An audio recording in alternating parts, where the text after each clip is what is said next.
Hey everybody, welcome back to Dom DeMarco's Pizzeria and Wine Bar here at 9785 West Charleston Boulevard in Summerlin, Las Vegas, where this place has just won their 5th in a row Best of Las Vegas awards for best pizza, best wings, best wine bar, best tenders, best outdoor patio, which we're sitting on, which is absolutely beautiful. My name is Tommy Canale. I'm going to be the host for the show. The man to my right here really doesn't need any introduction. His name is on the show. The one and only Jim Feist. How are you today, Jim? I'm doing great. Nice. It's almost like a bye week. It kind of is like a bye week. I mean, there are other things going on, you know. And Yeah. I see we have another guest here. We do. And to my left is a friend of mine that doesn't really need any introduction, but I'm introducing because people don't know who you are. This is Patricia Cara. She's been in the entertainment business for about 25 years. If you've seen the show Deal or No Deal, this was case model number 9. She has a book out called Dream On Now Deliver, and you can tell them how they're going to get that book today and tomorrow. Today and tomorrow, where you can get it on Amazon or here in person if you happen to be in person. And tomorrow I'll be at DeMarco's again, Yeah. which I'm loving. It's been a great week here. From 2 to 4 tomorrow, we'll be doing the signing, and excited to be here. Thank you, Tommy, for introducing me to the crew. You are welcome. And we've been co-hosting trivia all week, having a great time co-hosting A trivia. blast. Yeah, we're having a lot of fun doing that. So if you got to come out to trivia night here at Dom DeMarco, 6:30 to 8:30. Patricia will be co-hosting with me. Woo! And then before we get into the panel, last thing we want to talk about is, which I've been telling these people all know, I'm going to be going somewhere with you in June. We're going on a cruise to Greece, in Greece. So we're going to hit Santorini, Mykonos, Athens, Kavala, Thessaloniki, I'm pronouncing it wrong already. It's Kousadasi Sure. in Turkey. So we are going to Turkey, one spot in Turkey, but the rest will be in Greece. I will be the Greek Julie McCoy with my friend here. We'll be doing Stardust Trivia, and we'll be playing Deal or No Deal. Right. So a little bit of everything. Yeah. You want to ask Patricia a question before we release her and get into football? I don't speak Greek, but I'm willing to learn. That's why you need me there. That's why you need me. I will translate for you. You're in good hands. Yes, and if you're interested in the cruise, you can see Patricia. The 2 guys from RG Travels are in the back. Ray and John. Ray and John are here. They have some Woo! information for you. There's been some people talking about interest to Greece. But right now what the show is about is football. We have 2 other people on the panel along with the 3 of us. One is the host of Let's Bet Podcast, the founder of Pritchard's Picks. And I got to tell you, if you're not watching Let's Bet Podcast and you're in this audience, I got to ask you why not. You need to make sure you're watching the show. I'm a fan of it. Scott Pritchard, welcome to the show. Tommy, good to be here, and I want to ask case model number 9, Deal or No Deal, Patricia, what do you like best about being supermodel beautiful? You're very kind. Very kind. I wouldn't go that far, but thank you. I appreciate the compliment there. Blowing up my head. Well, let's make sure that we know what's out there. She was named one of the top 100 most beautiful women in the world. Let's just throw that out that you didn't say. Along with my co-hosts Yes. on Deal or No Deal, all the other models on the show, which is pretty cool. And next to Scott is the host at Fox Sports Radio, the lead for sports talk shows at various radio stations around the country. He has 2 favorite words, and they're coming up. It's called Super Bowl. Brian No, welcome to the show. That's funny, man. Yeah, that's been a long thing where I'm like, Super Bowl is 2 words. It's been a long-standing rant of mine. I've never seen Rose Bowl, 1 word, Orange. It's always the Super Bowl. So yeah, I appreciate you bringing that up, Tommy. Yes, absolutely. You got it. All right, so guys, let's just jump into this. And Patricia, whenever you have to scoot out, you can scoot out. You're gonna head out because she's not really playing football or getting into football. But let's talk about this. We got Super Bowl 59, the Eagles versus the Chiefs. Caesars Superdome in New Orleans, Louisiana. It's a rematch of Super Bowl 57 from 2 years ago. Obviously, the Chiefs won 38-35. Jim, do you see this as going to be a competitive game as it was 2 years ago? Yes. That was quick. That wasn't even 2 words. That was 1 word. Yes. That was definitely 1 word. Do you see it being high scoring again, or is this going to be lower scoring? Yes. High scoring. Okay. I mean, I'm real simple here. I'm a 1-word guy, man. You know, you look at this game, you could break it down either way. You could like either side. The roster obviously is better on the Philadelphia side. And the coaching, in my opinion and a lot of people's opinion, is better on the Kansas City side. Now, when you look at that, you look at Andy Reid, all the wins he's had, Philadelphia and Kansas City. You got Mahomes, the Super Bowls, you got Kelsey, you got Spagnuolo, you got a lot of things on the coaching side that really favored Kansas City. When you look at the offensive line, the defensive line, Philadelphia has the superiority in both those cases, and they have a better running game, obviously. You just look at the top 1 or 2 running teams in football, and Kansas City doesn't run the ball all that well. And the issue on left tackle for Kansas City, which kind of takes me back to when they lost to Tampa Bay in the Super Bowl against Brady, they had offensive line issues, and they weren't able to keep Mahomes clean. They weren't able to win. The game was never competitive. I don't think it's that bad this time. They have a few replacements in there. They've made some moves to cut that down. But by making those moves, they've damaged their running game. They're not running the ball as well as they should. However, now they have Worthy back. They have Hollywood Brown there. Things have gotten a little bit better since the playoffs have started, because through the year, this regular season, Kansas City has kind of played with their food. Mm-hmm. They win a lot of games, but they don't win by very much. I mean, I think they've lost 1 or 2 games the whole year, and one of the games they sat everybody, so it didn't really matter. They didn't even try to win. But now they're a little healthier on the offensive side, but I don't know if they're going to be able to slow down the running game that Philadelphia has. Now, if you're in that situation and your offense is now improved because you brought some players back, and you may not be able to slow down that running game, and Hurts is not a terrible quarterback. He's not Mahomes, but they have some weapons on the passing side as well.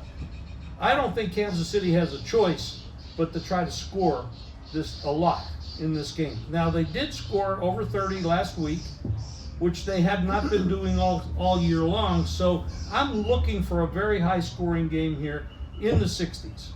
Not 50s, 60s. Got it. So this is really going to contradict what I'm going to ask Scott. But all year long, we've been talking about how Philadelphia in the second half has been showing their defensive prowess to take control of games, to put teams away.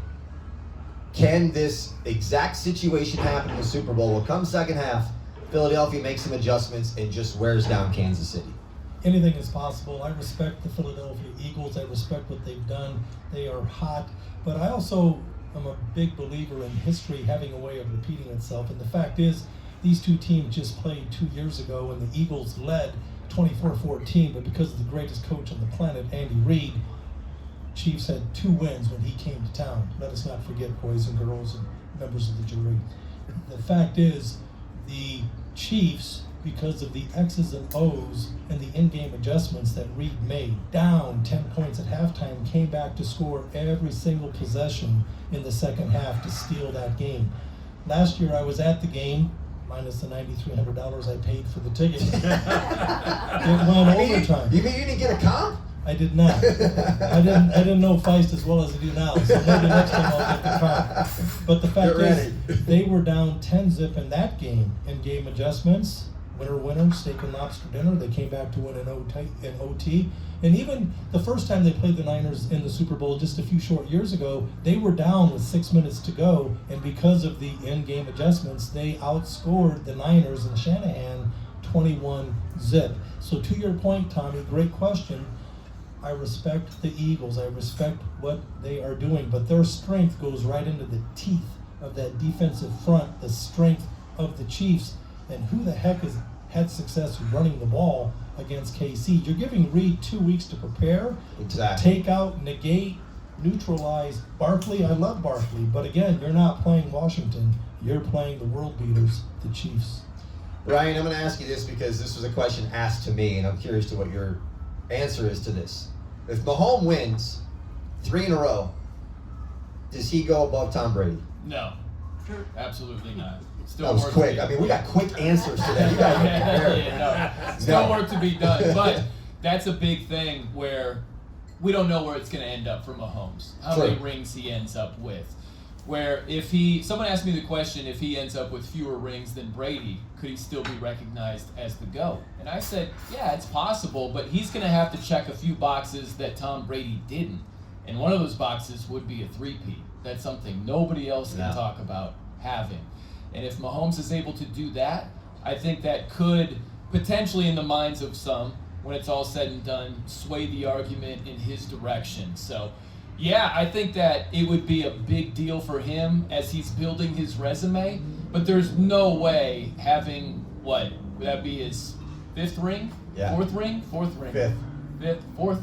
I don't What know, are we 4 or on? 5. 3 right now. 3, yeah. At Be least his 4th. 3. Yeah, I lose count, yeah. Be his 4th ring. There's no way 4 is more than 7. Right. Or recognize it. If he walked away after the Super Bowl, there's no way people would recognize him as the GOAT over Tom Brady. Even recency bias. What about the GOAT as coaching?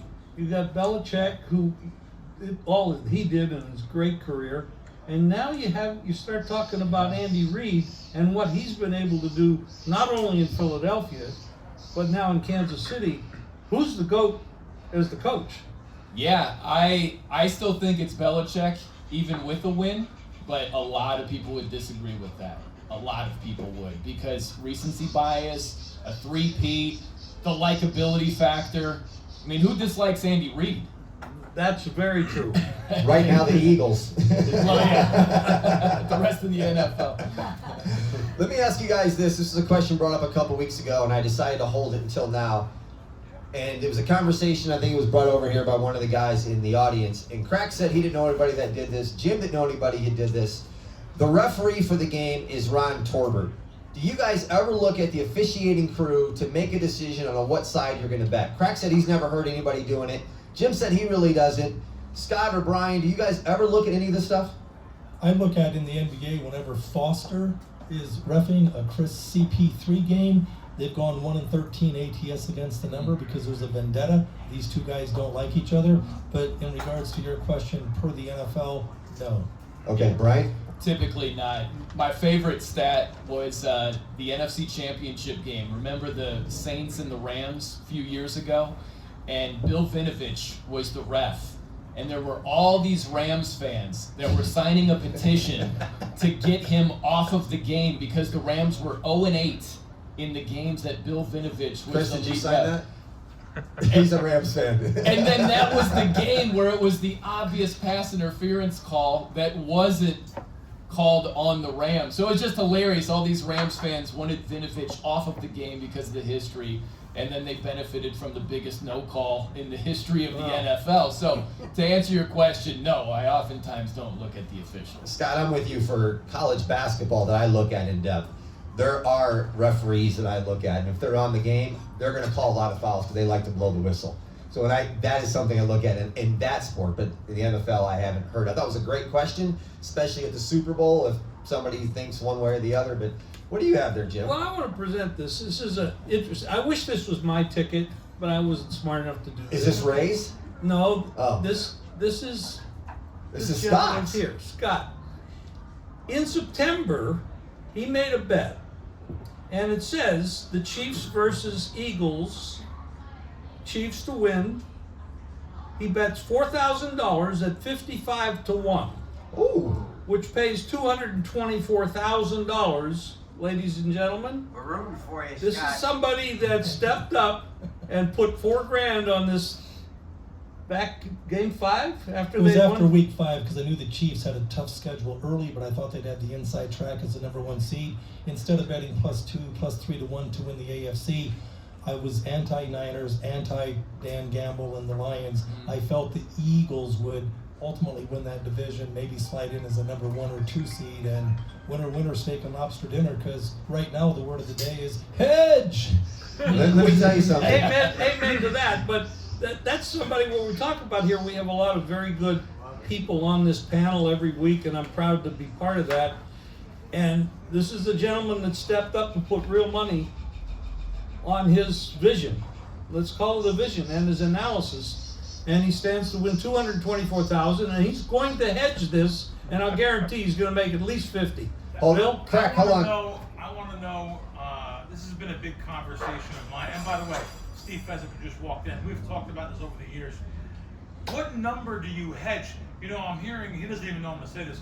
I'm hearing now that there's a book out by Dan Abrams and about buying back. Steve renamed the book. What was the rename? Always play back. Always play back. So normally I would say you play back probably 25% of that type of a bet. But maybe it's up to 40% based on these new facts in this book. I'm just of an old school thing. You got a good bet, that's it. But this is that kind of money. What are you hedging back on this? Good question, and I reached out to a mentor, a friend, Steve Fezzik, the math guy, the stats guy, the Northwestern University prodigy, if you will, and I started to hedge last week with Buffalo. Again, getting a good number. I don't want to give anything back, so I look to solve the riddle by hitting the middle, +2 reduced vig last week with Buffalo, and right after the game I reached out to the legend here, Mr. Feist and Mr. Fezzik both, that I was able to catch +2 reduced vig on the Eagles. And to your point, being an advanced player, a sharp player, in the playoffs with the overtime rules, it's very possible this game is considered to be a coin toss. It could come down to a 1-point game if it goes overtime, and it went overtime last year because the overtime rules, if Team A scores a touchdown, Team B scores a touchdown, it makes no sense mathematically for them to give the ball back. They're going to go for 2. So +2 down the middle solves the riddle. To answer your question, I'm getting to it. I'm still analyzing. Okay, right now I've got 25,000 at +2 at reduced vig, but I'm not done. So I'm guessing it'll be another 30,000-40,000 would be a guess off the top of my head. But I got 9 days to jump off that bridge. Say that again? This game actually just moved to one of the couple sportsbook in town. Kind of surprised me. I thought maybe it would go to 2 before 1. So I'm surprised to even see this game +1 -08 at the Westgate. But I am pretty surprised. Do you feel it's possible? Because somebody asked me this question this morning, and I'd have to say yes, it's possible, especially with that information, that Philadelphia could end up being a 1-point favorite in this game. No way. Is the total still at 49, Crack? Yeah, the total's 49, but believe it or not, one of the major sports books, Chris Offshore, which, I'm sorry, they're not offshore anymore. Yesterday, it was legally in Arizona yesterday. Wow. Legally in Arizona yesterday, Chris, I don't know how it happened. I don't know what kind of handshakes were made, but this was done legally now. They're now in the United States. They're at 48.5, which shocks me. Okay. Let me tell you something. This man's got a lot of trust in you to give you that ticket in your hands. Yeah, but you noticed on camera, I did give it back. I did give it back.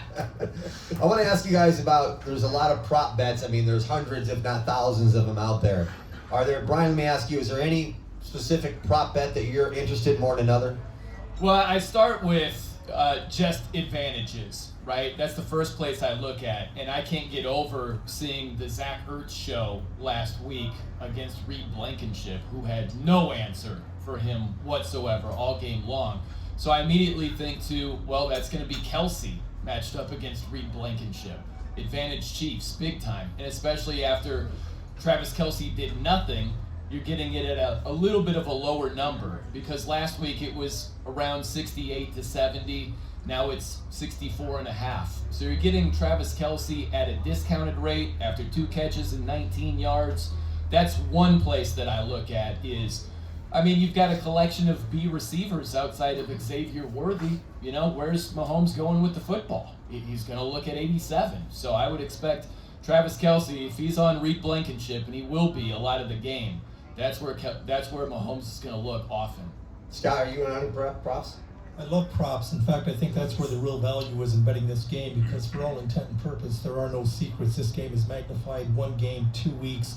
I'd much rather objectively prefer to bet a preseason game where I've got first teamers against third teamers. I've got one coach trying to win as a new coach. The other coach has been selling out games, a la the Denver Broncos since 1970. They have nothing to prove.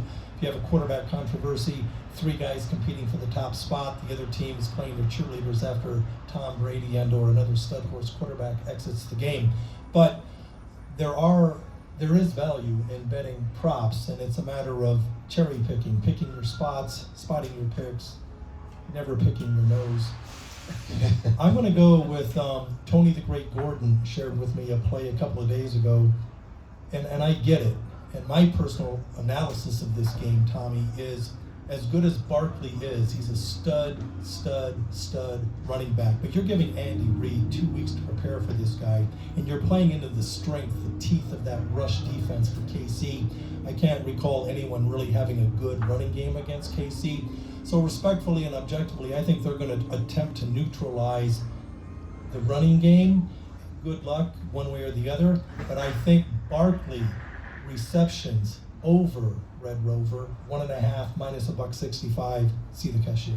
Scott, on that right there, I just heard last night that a good prop bet would be to take Barkley in a receiving touchdown on a prop bet. Somebody said, take a look. You're going to take a look at that prop because they said the same thing. He's going to have a hard time crossing the goal line against that defense, but they might swing him out, throw a little pass. He might get a receiving touchdown. Just get the ball in his hands, especially to the outside. And again, you might have some limited success. They're certainly going to attempt that. But I guarantee you this, you're not playing Washington. You're not going to score 60-plus yards on the opening play. Are you kidding me? Dan Quinn? You know, number 26 is pretty good. Just like number 23 for the Bulls, you might want a game plan against the guy. Are you on any props, Jim? Oh, about a dozen.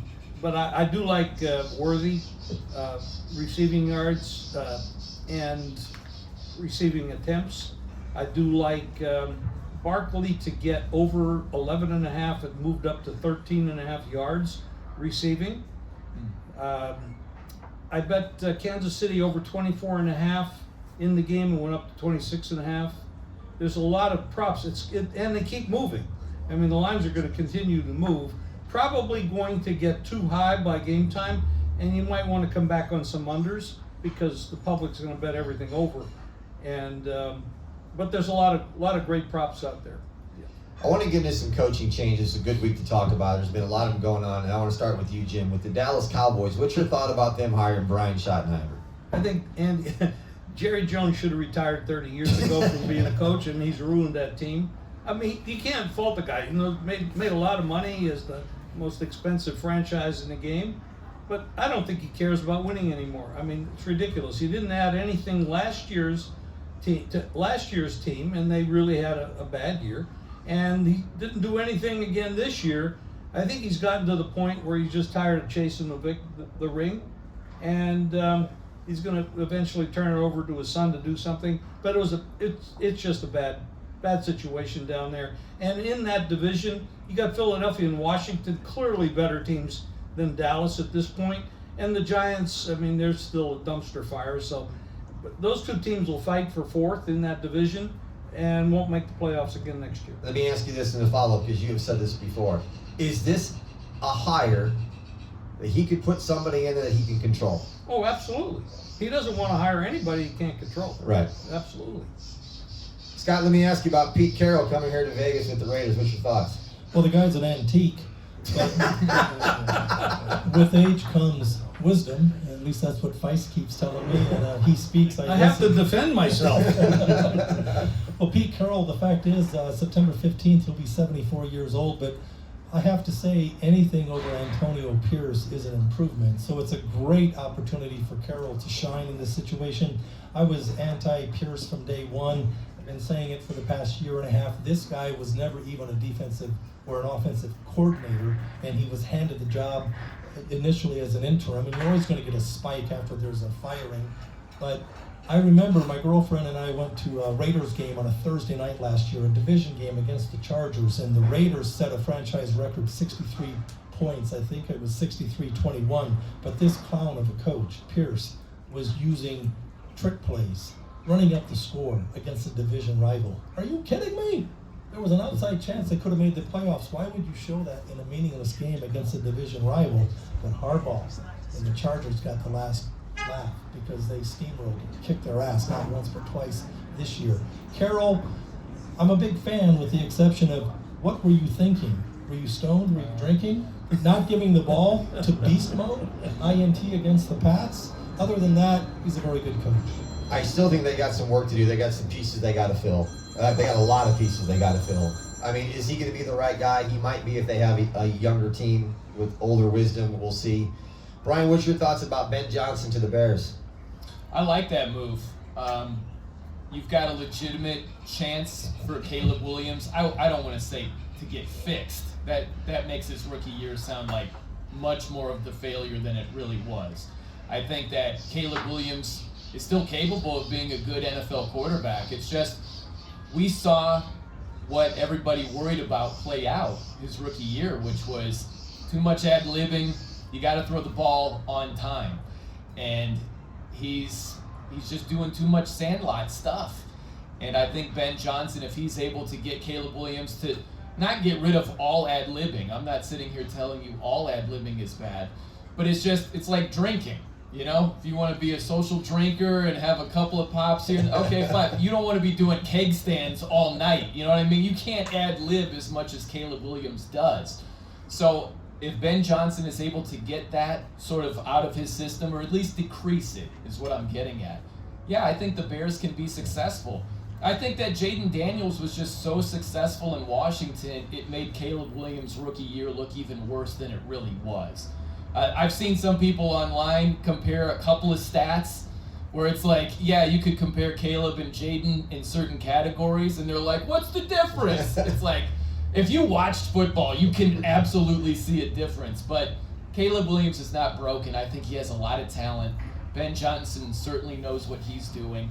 He is a guy who would bust out some trick plays when they're up by 4 touchdowns too, but he does know what he's doing, and I'm excited to see what he can do with Caleb Williams. One of the problems when you bring in an offensive or defensive coordinator and make him the head coach, you don't realize how much more you have on your plate being the head coach as opposed to being a one position coach. 100%. I mean, it's running a business of, let's say, 1,000 employees as the CEO, or running an accounting department in that same organization is totally different. There's a lot more responsibility. So now you have somebody, obviously is a very good offensive coordinator, you're elevating him to a position in the old book 40 years ago, the Peter Principle, we raise to the point where we can't perform anymore.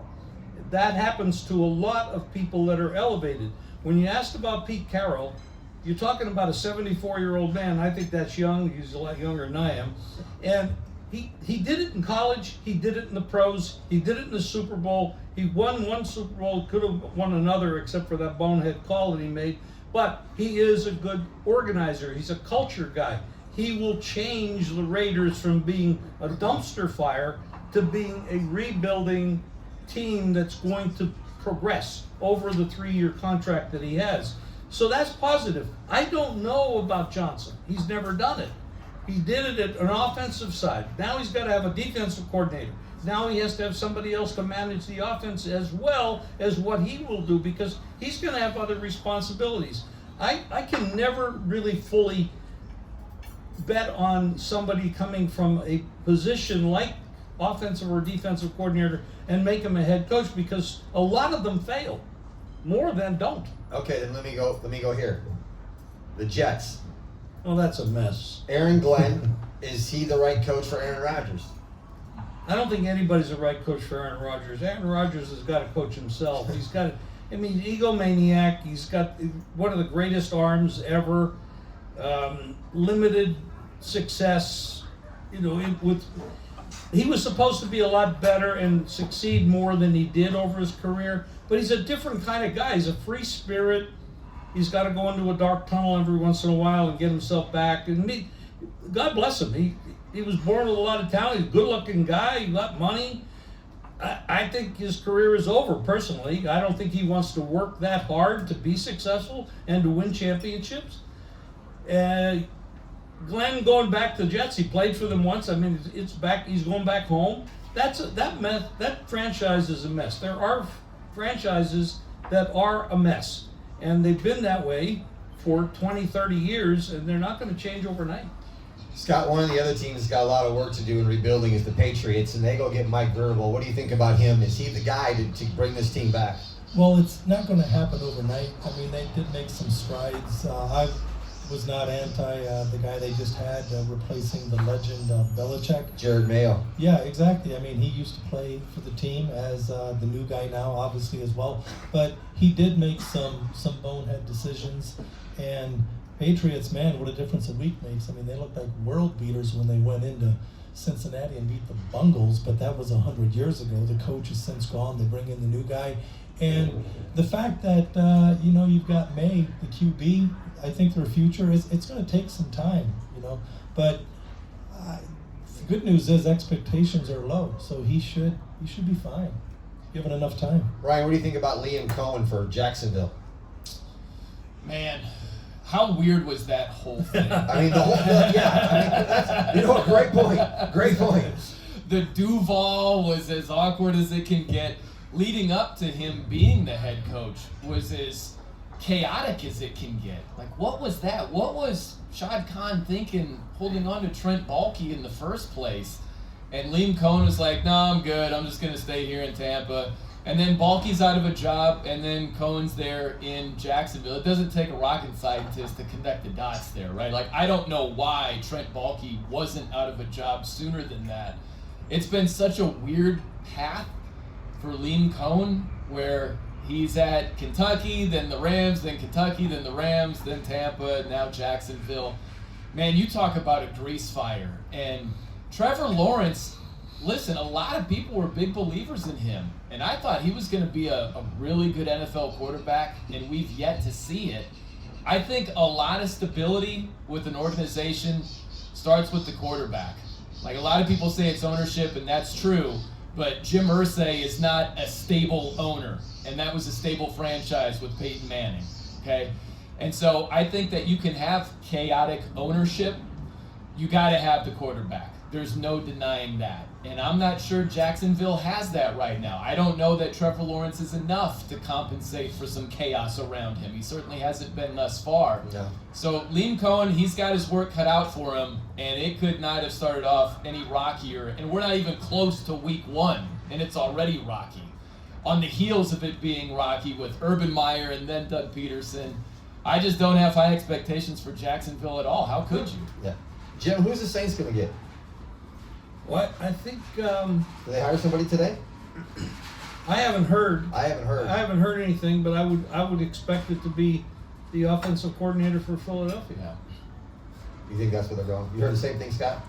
Yeah, I have a hearing problem when it comes to coaching changes because respectfully, I've got action today. So I don't much care who the coach is in September. So I'll do my work then. But right now I'm cashing tickets. Go Grizzlies tonight. There we go. I want to circle all the way back around to the line of the Super Bowl game before we close up. Right now, as Crack said, did you say it's at 1 now, Crack? No, Or just, some one? just 2 sports books are at 1. At 1, still 1.5? You can get plus 1.5 minus 05 at South Point or at BetMGM. Have you jumped on anything already yet on the line or the total?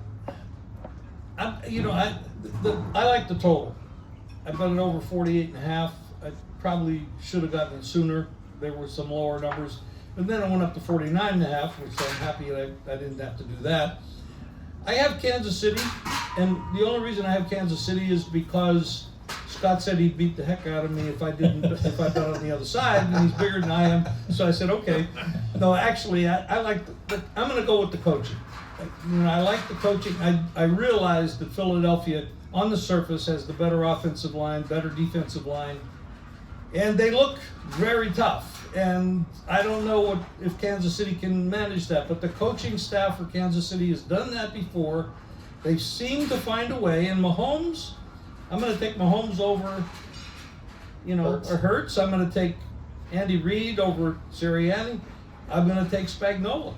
I have the better coaching and the better quarterback. I'm going to stick with that.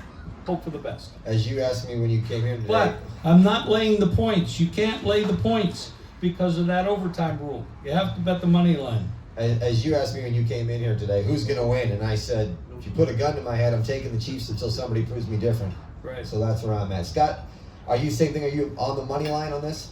Well, in this particular game, I have the utmost respect for the Eagles. As I said in my opening comment, they're hot.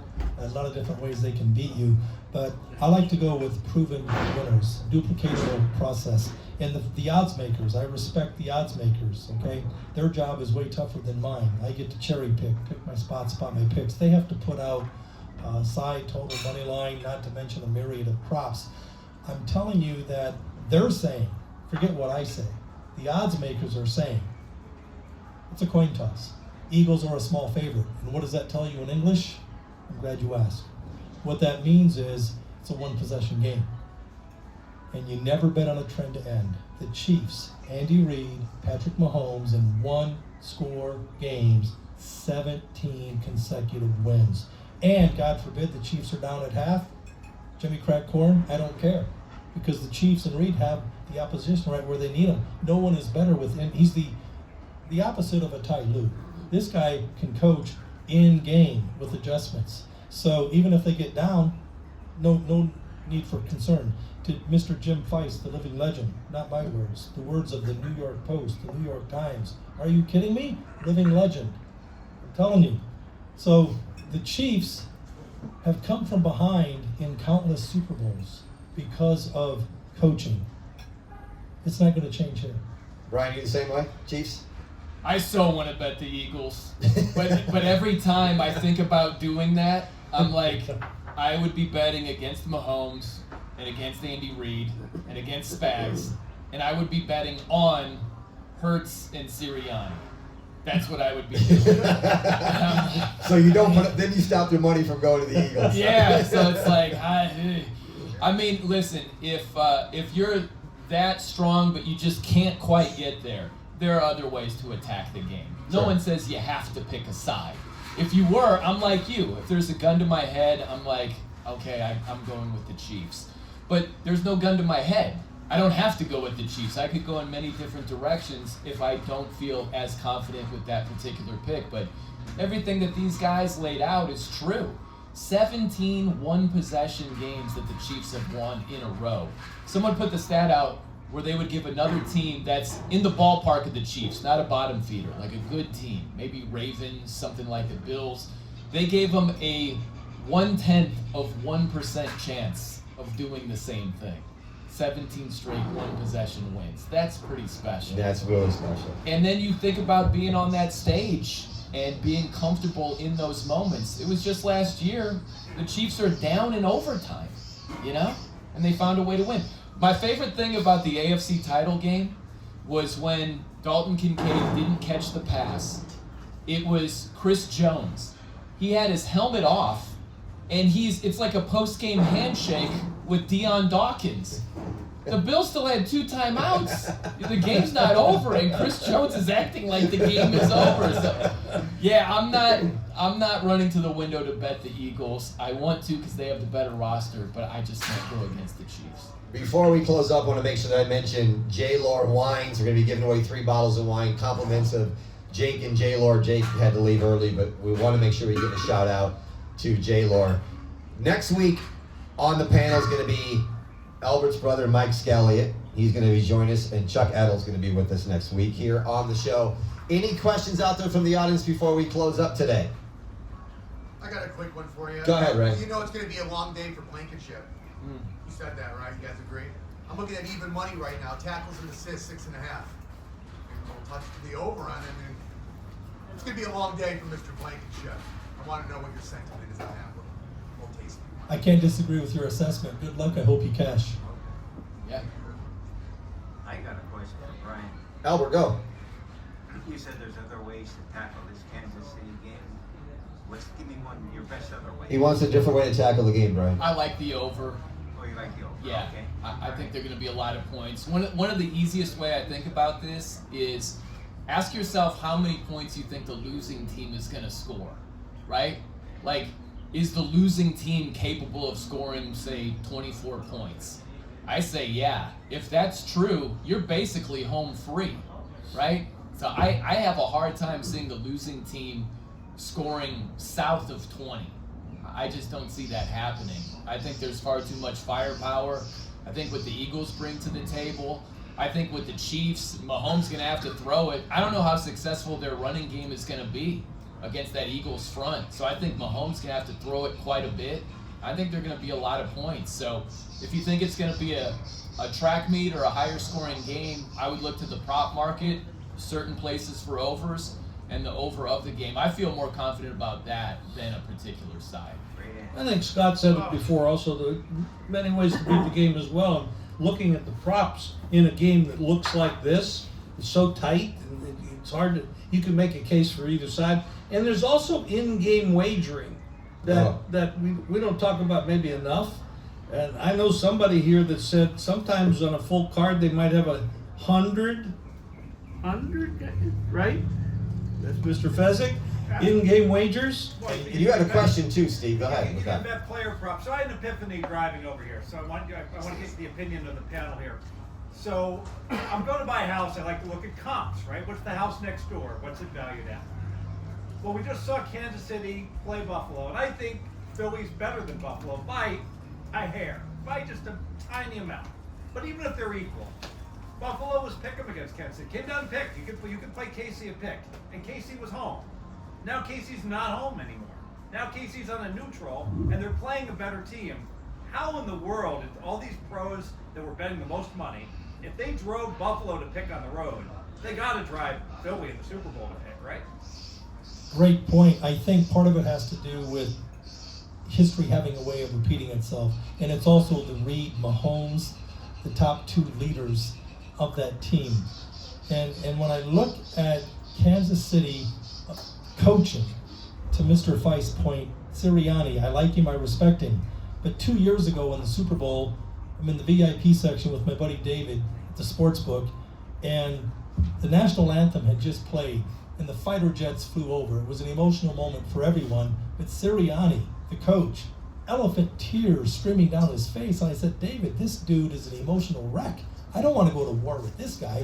Meanwhile, Mr. Stoic, Andy Reid, X's and O's, and sure enough, You probably just finished a cheeseburger. no doubt, double, right? At least. The fact is, they were down at halftime, came back, scored every possession. So I think the wild card is proven history, duplicatable winning process, 17 one-possession games, and this is the one game where the housewives of Topeka and or Kalamazoo will outbet the sharps and the wise guys, because it's like New Year's Eve. You don't drink all year, but you're going to get shit-faced on New Year's Eve. So I think I just feel, and I respect what Fezzik says and what Feist say as far as the talent, maybe as close to even. Philly might be a little bit better, but to me, the wild card is history, recently, and coaching. And it's tough to go against KC. Ray, pulls it up. Yeah, I got one here, and this is, I want Fez on this one too. I know where you stand with Philly, and I respect it and all that, but we all know how they are in the first quarter all season long. I'm looking at a couple sites. Season's just one. First quarter, Kansas City plus 140. I mean, given Philly's history, how would a live bettor like you, even though you're going Philly to win the game, when you're looking at that 135 first quarter, you know Philly's history, would you lean Kansas City in that quarter? So turn off the recording. Hold on, Steve, I'll put it on pause. Thank you. Just pretend I have it on pause. A wise guy's secret. This is the one game of the year, one of the rare games. You're going to have some books are going to be slow. They're going to leave all their props up. Pass post the coin toss. Find out who gets the ball, bang, and only bet the team that you want to bet on if they get the ball, because it's too much of a disadvantage if they don't get the ball. You should be able to, not in all the books, but in some books.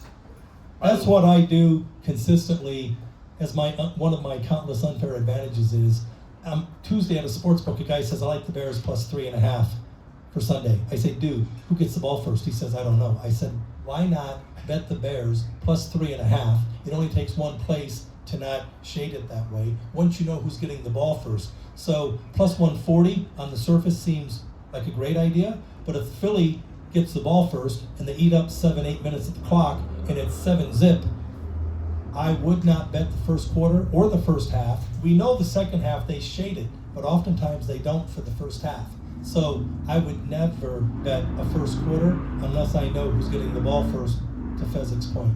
This is a classic example why our audience is the smartest from Yale to jail. And our panel consists of all sharps and no squares. I mean, this just right there just encapsulated. It came from Albert Scalia, not me. That's a great analogy of our audience and our panel. Hey, by the way, Tommy, can I give you a very quick rant before we close it up? Yeah, Super Bowl. quick. No, for all these idiots talking about the league is fixed and it's rigged, and I want all those people to bet everything they own on the Chiefs, because it's rigged, right? How can they lose? It's fixed. Like, I'm so tired of that. And it's always like after the fact. It's never heading, and you'll hear anything of that leading up to the Super Bowl. Everyone's saying, well, it's fixed, right? Like, right. It's Good always point. after the fact. It's so ridiculous. I've never heard a winning player say, wow, that was fixed. I've always said the harder I work, the luckier I am. And when you talk about that, to your point, Bryan, it's well said. if it is fixed, and it's not. But if it was, why would you be on the wrong side of the fix? Exactly. If you know it's fixed or really believe it's fixed, just bet on the fix. But they complain. Instead of doing that, they complain, which it's all BS anyway. Hold your tickets. I'll announce those after we close the shop. Big round of applause for Bryan Noe, Scott Pritchard, and the man, the myth, the legend, Jim Feist. My name is Tommy Canale. We will see you next week right here at Dom DeMarco's Pizzeria and Wine Bar. Good luck, and make sure you make a lot of good prop bets, everybody.